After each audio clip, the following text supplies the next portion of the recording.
Hey everybody, and welcome to our 14th video lecture. This is our final lecture, so it's a pretty exciting time, and we're going to talk about the divergence theorem to finish off the course. The divergence theorem relates an integral of a vector field over a surface to a volume integral in the interior of a surface. And this is specifically for closed surfaces. So to state the idea, let me draw a closed surface. Here's my closed surface S, and here's maybe the light shining off of it, making a nice little shimmery mark there. And the interior of this surface is some region E. So in particular, we could say that S is the boundary of that volume E, or the solid region E. And what the divergence theorem says is that the double integral over S of the vector field dot product ds with the usual positive orientation is going to be equal to the triple integral inside of or over E of the divergence of F.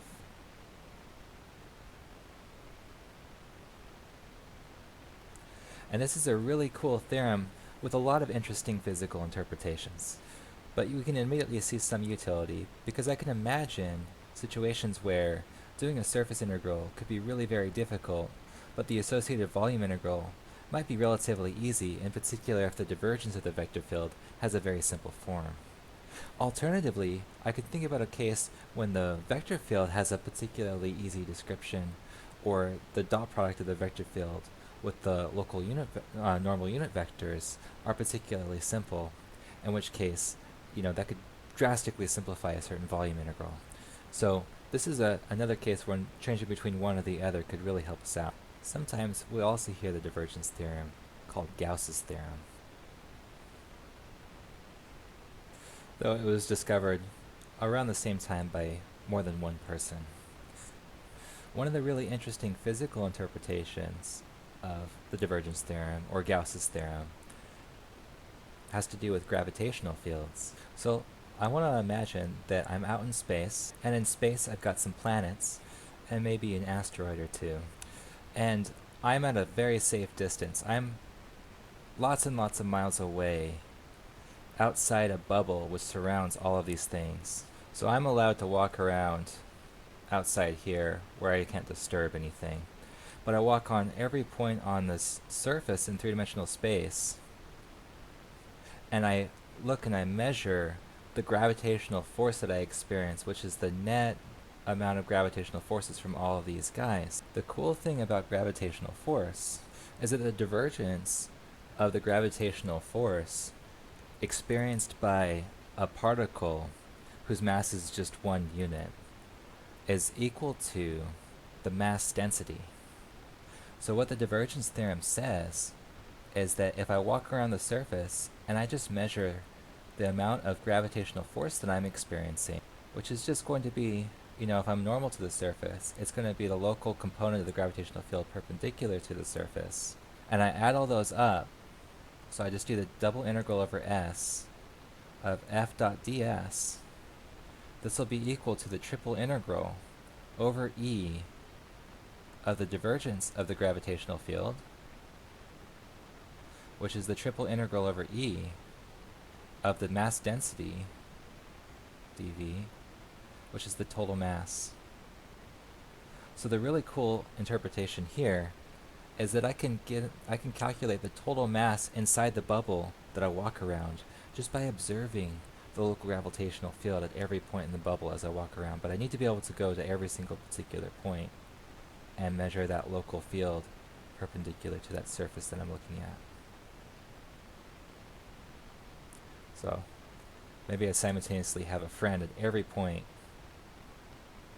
doing this, or I assume that there's no mass coming in and out of this, so I can just measure it.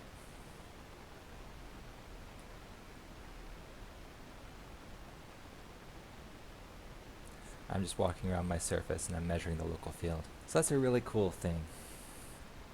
The same is true for electric fields. If I replace my gravitational field with an electric field, then if I integrate over a surface there, which in this context is very often called a Gaussian surface because this is the context where Gauss was originally studying this problem. If I integrate over that surface, i.e. that Gaussian surface, the local component of the electric field there, then I end up calculating the total amount of charge inside the surface itself. Let's look at an example of using the divergence theorem to calculate a certain flux integral. So in this example, I'm going to consider the force field F, which is given by ZYX. And what I want to do is calculate the flux integral of F dot ds, where here S is the oriented closed surface given by the unit sphere with the usual positive orientation. So the divergence theorem tells me that the flux integral I want to compute, F dot ds, is equal to the triple integral over the interior of the surface, which is that sphere of radius 1,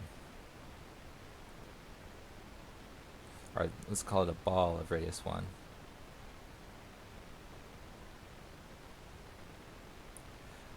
of the divergence of F dv, which is that integral over that ball. Let's calculate the divergence. That's going to be partial z partial x, which is 0, plus partial y, which is 1, plus partial x partial z, which is 0, dv. So this is going to be the integral over that volume E of 1. So that's just going to be the volume of a sphere of radius 1, which is 4/3 pi. So that was much easier than trying to set up the associated flux integral where I need to parameterize the surface and calculate a cross product and do all that other shenanigans. Let's do another example. In this example, I want to calculate the flux of a vector field F, whose components are xy e to the z, xy squared z cubed, and minus y e to the z. And the box is the one that I've pictured below. Here, this is the x-axis, the y-axis, and the z-axis. So I can imagine setting up this flux integral, and I'd have to break it down into 6 different surface integrals corresponding to each of the 6 sides of the box. That sounds like a lot of work, but using the divergence theorem, I'm going to be able to simplify this job quite a bit. I calculate, to start out, just the divergence of F, which is that gradient vector dotted with F, and that's going to be, I'm taking the partial derivative of the first component with respect to x, so it's going to be y e to the z. I'm going to add to that the partial derivative of xy squared z cubed with respect to y, and I get this, and I'm going to add to that the partial derivative of minus y e to the z with respect to z, so that's going to be minus y e to the z. So this is the divergence of F, and by the divergence theorem, the integral that I'm trying to calculate is equal to the integral over that volume inside E here of this, this is the outer surface F, this box. It's going to be an integral over a box shape. Those are very easy integrals to do because all I'm going to do here is integrate from 0 to 3 in x. I'm going to integrate from 0 to 2 in y, and integrate from 0 to 1 in z. And I'm integrating y e to the z plus 2xy z cubed minus y e to the z dz dy dx.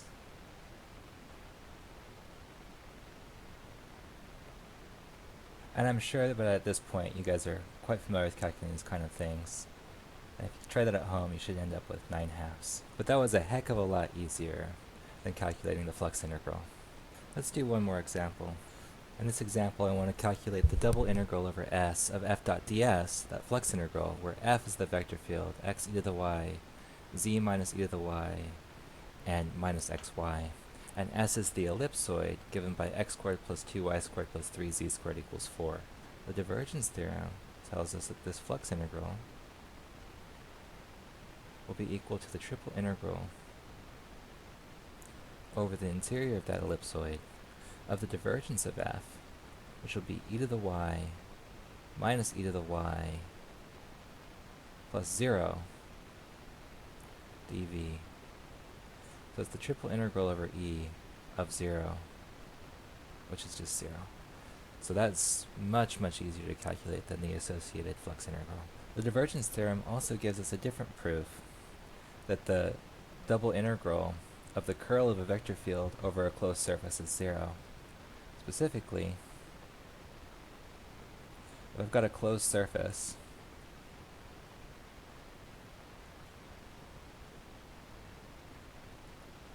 and E is the interior,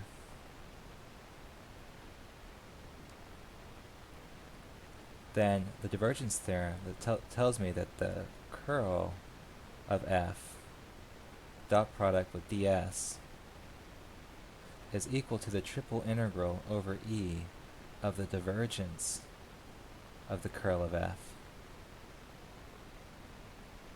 dv. And one of the things that we learned when we talked about divergence and curl is that the divergence of the curl is always 0. So this is the triple integral over E of 0 dv, which is just 0.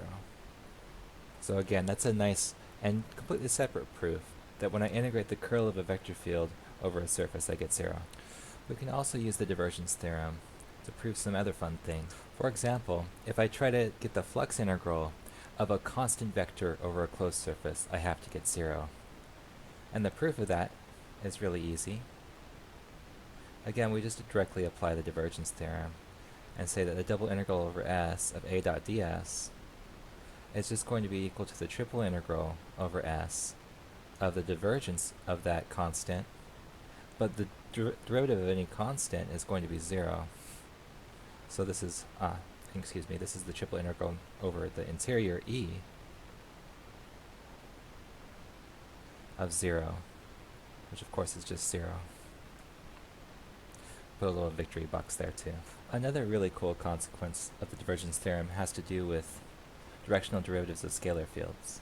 Specifically, it says that the integral over a surface of the directional derivative in the direction of the local normal unit vector of some scalar valued function phi ds is going to be equal to the triple integral over the interior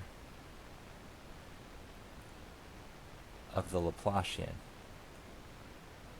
of phi. Where I want to remind you that the Laplacian here, in this particular case, this notation means taking the divergence of the gradient of phi. So this is the sum of phi sub xx plus phi sub yy plus phi sub zz. And the proof of this is just again applying the divergence theorem. To start out, we note that the directional derivative in terms of the local unit vector on the surface, sorry, there's no dot product there, the directional derivative, if we remember way back to the beginning of the course, this is the gradient of phi dot product with that local normal unit vector. So the integral that we're trying to do over S of that directional derivative, ds, is equal to the integral over S of the gradient of phi dot product with n hat ds, which by definition is the same thing as the integral of S of the gradient of phi dot product with ds vector, which by by the divergence theorem is exactly the integral over E of the divergence of the gradient of phi dv. So this proves it. The divergence theorem can also be used to tell us something about flux integrals over surfaces which aren't closed. For example, let's try to calculate the integral of f dot ds, where here S is the top half of the unit sphere, and f here is this vector field xz squared plus 1/3 y cubed plus tan z and x squared z plus y squared. The problem with directly applying divergence theorem in this case is that the surface that we're looking at is not a closed surface. S is this surface here, and it's missing the bottom. So this bottom down here is left out. But let's add that in as a separate surface, S twiddle. Then I can use the divergence theorem to say that the integral over S of f dot ds plus the integral over S twiddle of f dot ds will be equal to the integral over the upper half sphere, or the upper half ball, that is the interior of the closed surface formed by those two separate surfaces, of the divergence of f dv. And if I calculate the divergence, this is going to be the triple integral over E of z squared plus y squared plus x squared dv. The best way to do that particular integral, of course, is going to switch to spherical coordinates, where it becomes the integral from 0 to 2 pi, integral from 0 to pi over 2, integral from 0 to 2 pi, and integral from 0 to 1 of rho squared times rho squared sine of phi d rho d theta phi.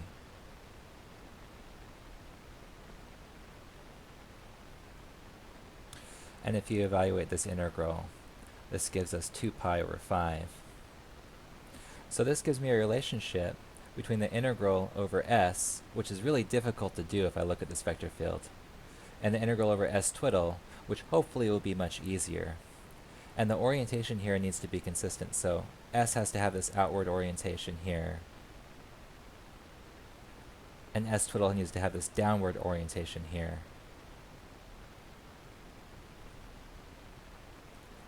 So I can get the flux over S if I can just now calculate the flux over S twiddle. Now the double integral over S twiddle of f dot ds is just going to be the double integral over S twiddle of my vector field dotted with the local normal unit vector, which is 0, 0, minus 1 ds. And this just gives me, on this particular surface, z is 0. So this is just going to give me the double integral over that disk of radius 1, centered at the origin there, of just the third component was z equal to 0. So it's going to be just y squared dA. And there's a minus sign there, so I'm integrating minus y squared.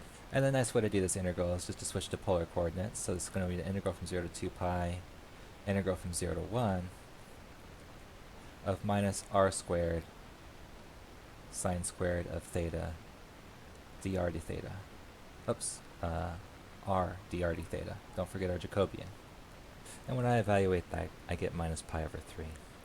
So if I substitute that back into my original expression up here, that said that this quantity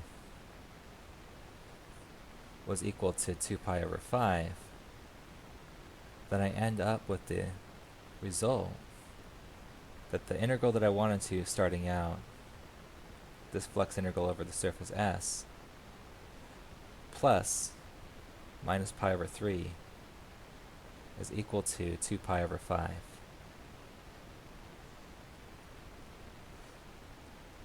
So the integral I wanted to calculate just turns out to be 2 pi over 5 plus pi over 3.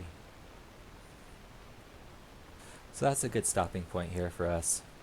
I hope that you've enjoyed the course. I know that it's been crazy given current events and everything, and I'm hoping that you guys still had fun anyway, things still made sense, and best of luck with the final exam.